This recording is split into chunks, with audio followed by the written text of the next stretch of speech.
لسه في حاجه بقى تعجب سيادتك، دي مسؤوليتك انت. اتفضل. المعصيه بتجر نكد على المجتمع. طبعا خراب وشؤم. اي عندنا مرسى مطروح 22% من مساحه جمهوريه مصر العربيه. محافظه مرسى مطروح تلت مصر. 22% تقريبا خمس. خمس خمس مصر. كان الجيش وكان اهل البدو والناس دي بيبذروا القمح، فينزل المطر حيث بذروا القمح. من ساعة ما الاصطياف والخمرة، وعندنا الافلام بتاعتنا لما تشوفها ما تلاقيش فيها غير العري والخمرة، حتى معدات زي التراكو. يعني عندنا الفيلم المصري بقى اقبح فيلم على مستوى العالم، مش زي فرنسا ولا انجلترا. هل شباب مصر ال70,000 اللي قاموا بالثورة الاطهار دول هم اللي بتعرضوا في الافلام والمسلسلات كل واحد ماسك له ازازة وماشي؟ والله ابدا. ده كان الشباب اطهر من كده بكتير. للاسف. ايوه دي من صورة الشباب. والمخرج ده والراجل ده يجي يتسأل. انا مش عاوز يتحاكم، بس ينسأل انت جبت دول منين؟ الشباب دول. خدت بالك؟ فانا داخل المشروع ده بفكر على 3 محاور. محور كوني اللي هي اكبر قوة في العالم، انا عاوز ادور عليها وانام في حضنها. اكبر قوة في العالم هي الله سبحانه وتعالى.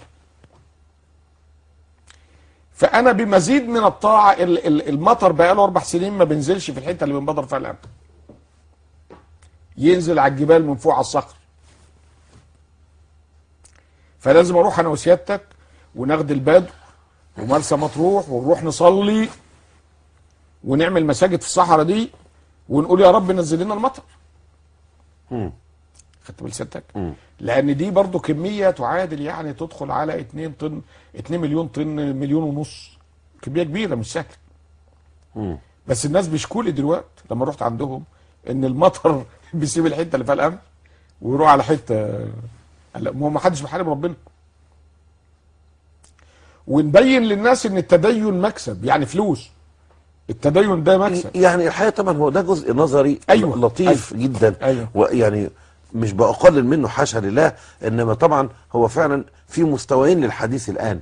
المستوى الديني الاخلاقي والتشريعي. أيوة. والمستوى العملي والتجريبي. أيوة. العلم التجريبي يثبت بالارقام طيب والعلوم والتكنولوجي. أيوة. انما العلوم الشرعيه وخلافه نتفق نختلف. طيب هنسيب اللي احنا عاوزين نضيف كمان. نعم. 800,000 فدان للقمح. اصل خد بالك انا هنتخبك عشان ترأس مصر مش بوصفي كشيخا.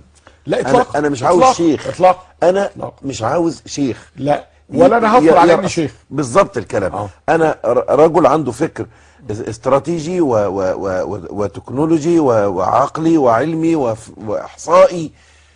هذا العقل المرتب، انا محتاج عقل مرتب ومخلص ووطني. انا مش عاوز اكتر من كده. انما بقى اخلاقك وتدينك دي علاقه بينك وبين الله سبحانه وتعالى جل وعلا. ايوه فندم. فانا ملاحظ ان انت بتتكلم بشكل عملي جدا. 1 2 3 4. رغم بساطه الفكره انا مندهش من شويه حاجات.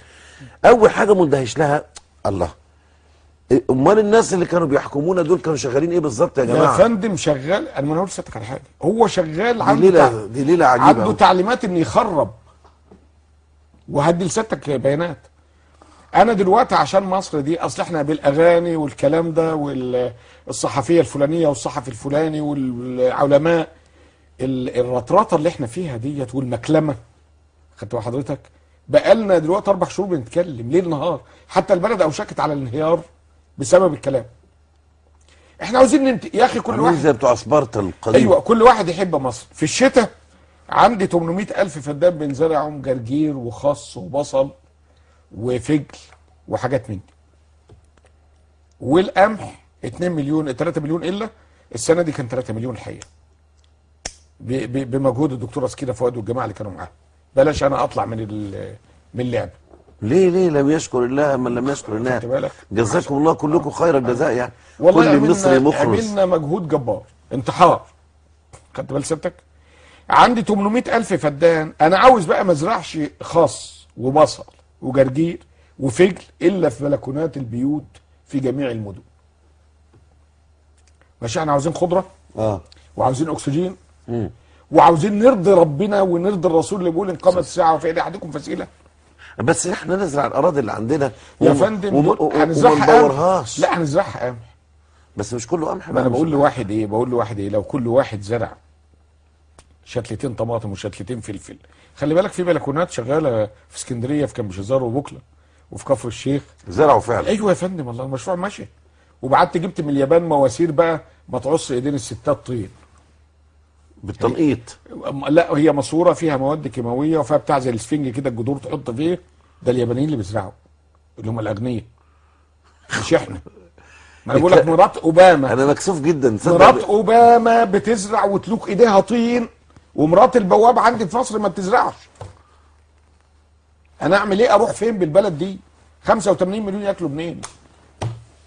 الكلام يا حاجه تبقى انا حضرتك- مكسوف يعني. اي نعم. فواحد بيقول لي اللي قلت له يعني لو كل بلكونه ادتني 6 كيلو. قال لي وايه يعني؟ ما احنا برضه من ضمن عيوب العقل العربي الجزئيه. قلت له والله احنا عندنا 60 مليون بلكونه في مصر. اضربهم في 6 هتلاقي ب 360 مليون كيلو خضروات. مصر بتنتج الان 130 مليون كيلو بس. ده من الارض اللي ايه اللي هناخدها نزرعها قمح. هاجوا عليا في الفيسبوك وعاوز يزرع البلكونات. يا جماعه يا جماعه الكلام ده انا جايبه من اسرائيل. حول ولا قوة يا إلا جماعه بالله. اسرائيل سيطرت على اوروبا بزراعه البلكونات والاسطح. يا جماعه حرام عليكم. ده اخر بحث انا جايبه من الصين عشان انزله ببرنامج الرئاسه. الصينيين بيعملوا ايه؟ بيجيبوا حوض متر في 10 مليان ميه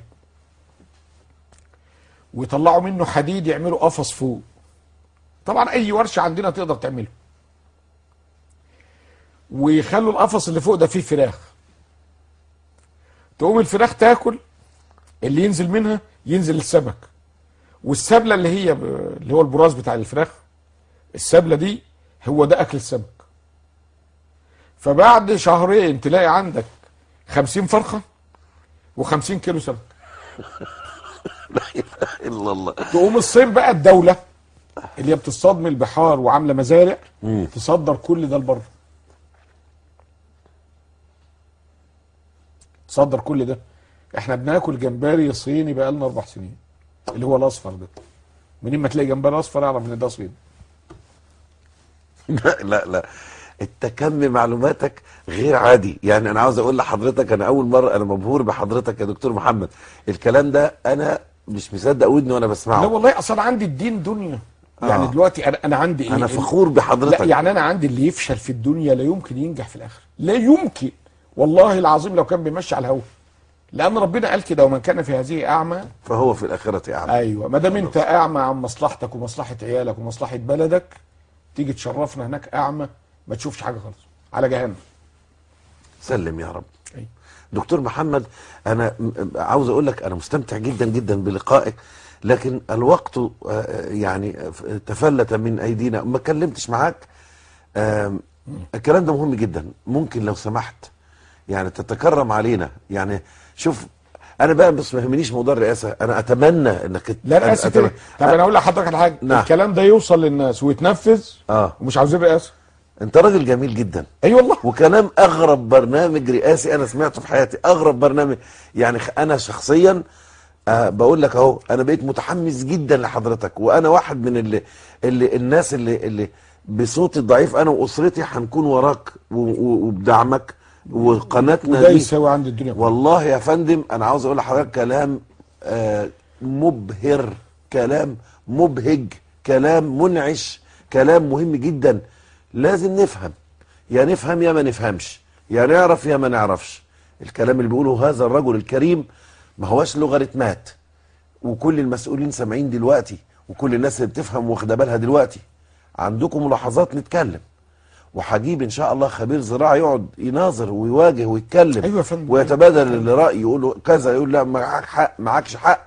ايه العقبات اللي بتقف دون تطبيق هذا الكلام؟ الراجل ده يا جماعه ده لسه في مليون تجربه اسرائيل تدخلت لمنعها. تجربه في الزراعه وخدتها هي عملتها عندها.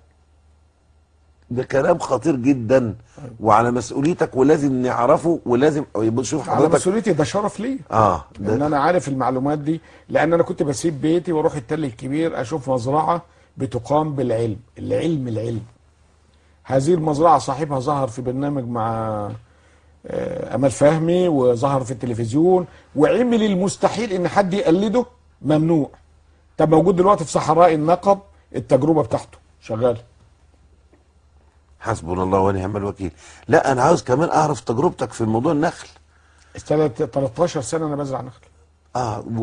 وزرعت عدد رهيب من النخل على ايوه، ده انا لو نزلت انا وانت سيادتك القناطر الخيريه هنا هتشوف النخل الايتام اللي هناك بيدي 24,000، بيدي 16,000 حسب الظروف. والله يا دكتور انا محتاج اقعد معاك تاني، والساده المشاهدين يشوفوك تاني ونتكلم معاك تاني، فاسمح لنا بلقاء اخر بمشيئة باذن الله. باذن الله، وده يشرفني ويسعدني. بشكر حضرتك باسم كل ونكمل المشاهدين. بقى المره اللي جايه يعني، بس فاضل حاجه في الموضوع الازهر.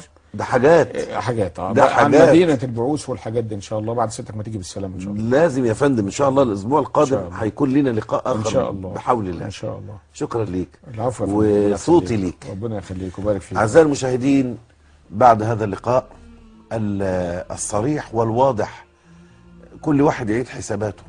واضح ان احنا بينضحك علينا جدا جدا.